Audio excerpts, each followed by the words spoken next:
और आज के करंट अफेयर का पहला प्रश्न है कि पारदर्शी कराधान के लिए किसके द्वारा पारदर्शी कराधान ईमानदार का सम्मान नामक पोर्टल का शुभारंभ किया गया है। और ये पोर्टल का शुभारंभ किया गया है भारत के प्रधानमंत्री नरेंद्र मोदी जी के द्वारा, यानी कि सी ऑप्शन प्रश्न का सही उत्तर है।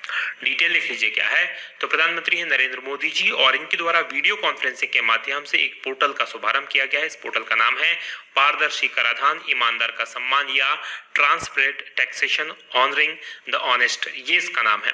इस नए टैक्स प्लेटफॉर्म के तहत करदाता को faceless assessment, tax payers charter और फेसलेस अपील की भी सुविधा मिलेगी, यानी कि ऑनलाइन ही वो सारी चीजें कर पाएगा। और प्रधानमंत्री ने टैक्स पेयर्स चार्टर लागू करने की भी घोषणा की है। अभी 3-4 देशों में ये जो है टैक्स पेयर्स चार्टर लागू है। और इसके तहत होता क्या है कि करदाता जो होता है और इनकम टैक्स विभाग होता है, उसके बीच में इसका उद्देश्य होता है विश्वास बढ़े, टैक्स पेयर्स को जो प्रॉब्लम्स आती है उनको कम किया जाए और अधिकारियों की जवाबदेही सुनिश्चित की जाए कि इतने समय के अंदर वो टैक्स पेयर की जो भी प्रॉब्लम्स है उसको सॉल्व करे। आगे बढ़ेंगे, बात दूसरे प्रश्न की होगी कि सर्वाधिक दिन सत्ता संभालने वाले पहले गैर कांग्रेसी प्रधानमंत्री कौन बन गए हैं। तो ये रिकॉर्ड बना लिया है भारत के प्रधानमंत्री नरेंद्र मोदी जी ने और इन्होंने तोड़ा है अटल बिहारी वाजपेयी जी का रिकॉर्ड, यानी कि बी ऑप्शन सही है। डिटेल लिख लीजिए क्या है। तो प्रधानमंत्री नरेंद्र मोदी ये सबसे अधिक दिन की देश की सत्ता संभालने वाले पहले गैर कांग्रेसी प्रधानमंत्री बन गए हैं। और इससे पहले ये उपलब्धि भारतीय जनता पार्टी के संस्थापक अटल बिहारी वाजपेयी जी के नाम पर ही थी। वाजपेयी जी 3 बार देश के प्रधानमंत्री बने और कुल मिलाकर 2268 दिन, यानी कि 2268 दिन इस पद पर रहे, जबकि प्रधानमंत्री नरेंद्र मोदी इससे ज्यादा पद पर रह चुके हैं। अच्छा, इसमें कुछ और प्रश्न बन सकते हैं, जैसे सबसे अधिक समय तक प्रधानमंत्री भारत के कौन रहे हैं। तो 16 साल से ज्यादा पंडित जवाहरलाल नेहरू जो भारत के पहले प्रधानमंत्री थे। पहले गैर कांग्रेसी प्रधानमंत्री कौन थे जिन्होंने अपना कार्यकाल पूरा किया था। तो वो अटल बिहारी वाजपेयी थे जिन्होंने अपना कार्यकाल पूरा किया था। आगे बढ़ेंगे, बात तीसरे प्रश्न की होगी कि विश्व अंगदान दिवस कब मनाया जाता है। तो world organ day, donation day जो मनाया जाता है, ऑर्गन डोनेशन डे, ये मनाया जाता है 13 अगस्त को, यानी कि डी ऑप्शन प्रश्न का सही उत्तर है। डिटेल लिख लीजिए क्या है।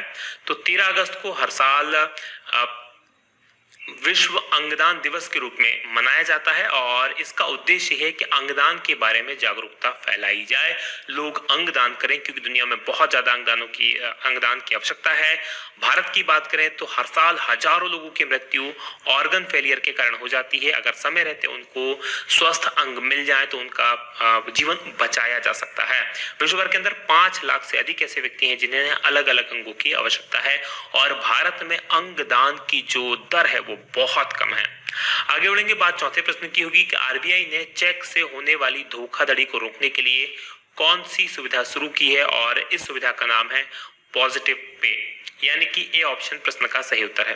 डिटेल लिख लीजिए क्या है। तो आरबीआई यानी कि भारतीय रिजर्व बैंक ने 50,000 रुपए या उससे अधिक मूल्य का कोई चेक है तो उन सभी चेकों के लिए पॉजिटिव पे करके सुविधा शुरू की है, ताकि जो चेक से होने वाली धोखाधड़ी है, कई बार कोई फ्रॉड चेक दे देता है, नकली चेक दे देता है, जाली चेक दे देता है, तो उससे बचने के लिए कंपनियों को सुविधा दी जाती है और ये एक प्रकार की धोखाधड़ी रोकथाम प्रणाली है।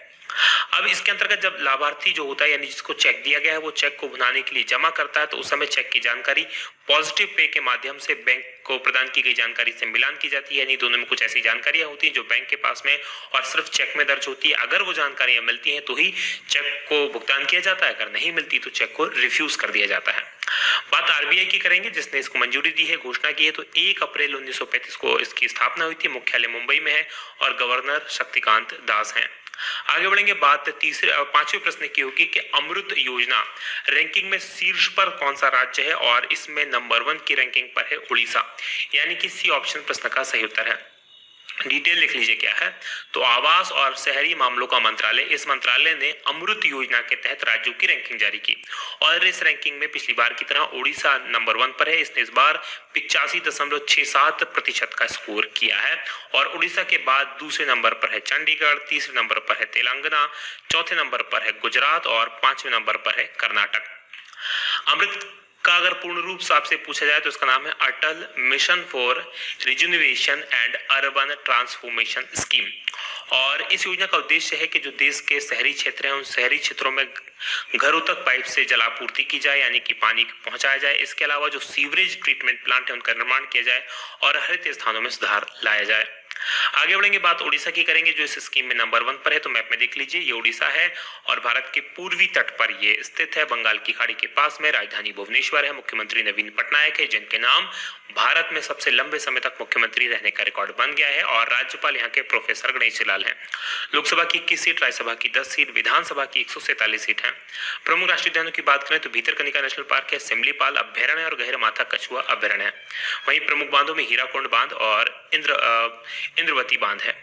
आगे बढ़ेंगे, बात छठवें प्रश्न की होगी कि हाल ही में किस स्पेस स्टार्टअप ने पहले निजी अपर स्टेज रॉकेट इंजन का परीक्षण किया है, और इस स्टार्टअप का नाम है स्काई रूट, यानी कि बी ऑप्शन प्रश्न का सही उत्तर है।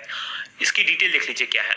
तो इस एरोस्पेस स्टार्टअप है स्काई रूट एरोस्पेस। इसने एक ऊपरी चरण के रॉकेट इंजन का सफल परीक्षण किया है, और ये स्वदेशी रॉकेट इंजन की क्षमता प्रदर्शित करने वाली पहली भारतीय निजी कंपनी बनी है, ये आपको याद रखना है। ये रॉकेट इंजन था 3D प्रिंटेड, और इसका नाम नोबेल विजेता भारत के जो थे डॉक्टर सीवी रमन, उनके नाम पर इस इंजन का नाम रखा गया है। भारत ने हाल ही में अपना जो स्पेस सेक्टर है उसको निजी कंपनियों के लिए खोला है, और भारत की जो कुछ निजी स्टार्टअप्स हैं ये है स्काई रूट, बेलाट्रिक्स और अग्निकुल। बात करेंगे हम सातवें प्रश्न की कि किसने बिना बैटरी वाले इलेक्ट्रिक वाहनों की बिक्री और पंजीकरण की अनुमति दी है, और ये अनुमति दी गई है सुप्रीम कोर्ट के द्वारा। सुप्रीम कोर्ट के द्वारा नहीं, भारत सरकार के द्वारा। बी ऑप्शन प्रश्न का सही उत्तर है। ए ऑप्शन पे गलत टिक लगा हुआ है। डिटेल देख लीजिए क्या है।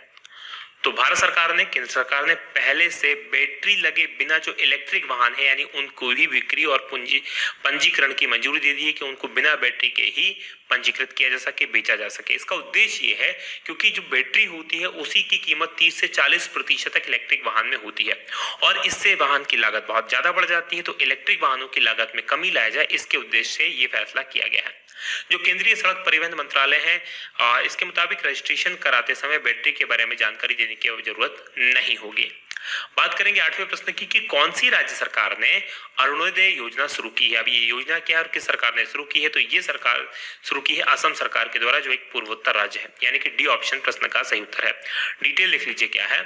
तो लगभग 17 लाख परिवारों को वित्तीय सहायता प्रदान करने के उद्देश्य से असम सरकार ने 2 अप्रैल 2020 से राज्य में अरुणोदय योजना शुरू करने के लिए तैयारी कर ली है। और इस योजना के तहत जो पात्र परिवार होंगे उनको आवश्यक खाद्य पदार्थों को खरीदने के लिए प्रति माह 830 रुपए की राशि हर महीने के लिए दी जाएगी।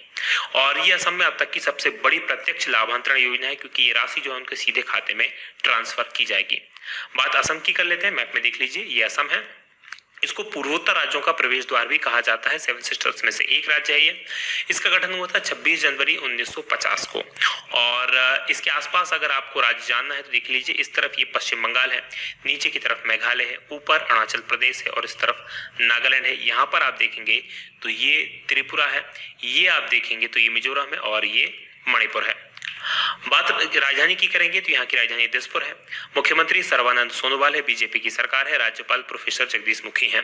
लोकसभा की 14 सीट है, राज्यसभा की 7 सीट है, विधानसभा की 126 सीट है। प्रमुख नेशनल पार्क्स की बात करें तो कांजीरंगा नेशनल पार्क आपको याद रखना है, सुपर मोस्ट इंपोर्टेंट है। एक सींग वाले गैंडे के लिए बहुत फेमस है। नामेरी नेशनल पार्क है, मानस नेशनल पार्क है, डिब्रू साइखोवा नेशनल पार्क है और औरंग नेशनल पार्क है।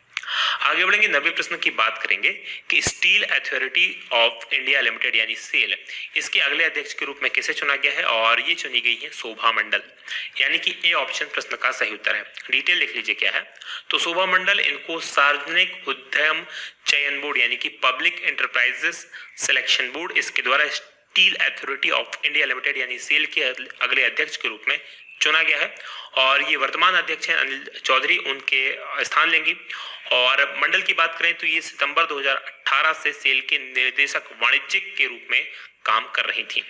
स्टील अथॉरिटी ऑफ इंडिया यानी भारतीय इस्पात प्राधिकरण की बात करें तो 19 जनवरी 1954 को स्थापना हुई थी, और ये एक महारत्न कंपनी है, ये आपको याद रखना है। और भारत की सबसे बड़ी इस्पात उत्पादित करने वाली भी कंपनी और भारत की सबसे बड़ी सरकारी कंपनियों में से भी एक है। बात करेंगे 10वें प्रश्न की कि ट्रैफिक सिग्नल पर फीमेल आइकन इस्तेमाल करने वाला भारत का पहला शहर कौन सा बना है, और ये बना है मुंबई, यानी कि बी ऑप्शन प्रश्न का सही उत्तर है। डिटेल देख लीजिए क्या है। तो मुंबई का जो दादर ट्रैफिक सिग्नल है उस पर साइनेज चेंज किया गया है, और उसके साइनेज पर इस प्रकार से अब महिलाओं की प्रतीक का इस्तेमाल किया जा रहा है, और ऐसा भारत का पहला शहर बन गया है जिसने इसका इस्तेमाल करना शुरू किया है, और ये मुंबई है। ब्रह्मनगर मुंबई नगर पालिका की बात करें तो इसके द्वारा ट्रैफिक सिग्नल पर वीमेन प्रतीक को प्रदर्शित किया गया है और इस पुरुष जो भारत और दुनिया भर भी एक पुरुष प्रधान समाज है, इसमें लिंग की समानता और बदलाव को दर्शाने को लेकर ये चेंजेस किए गए हैं। बात मुंबई की करते हैं तो ये महाराष्ट्र की राजधानी है, भारत की वाणिज्यिक राजधानी भी इसको कहा जाता है और ये 7 अलग अलग छोटे द्वीपों से मिलकर बनी है और इसको भारत का प्रवेश द्वार कहा जाता है। क्यों कहा जाता है? क्योंकि जब भी अंग्रेज लोग या यूरोप से कोई पहले भारत आते थे तो वो जहाज के माध्यम से आते थे और सबसे पहले वो भारत में आने के लिए मुंबई पर ही रुकते थे। मुंबई क्योंकि बड़ा पोत था तो इसलिए इसको भारत का प्रवेश द्वार कहा जाता है।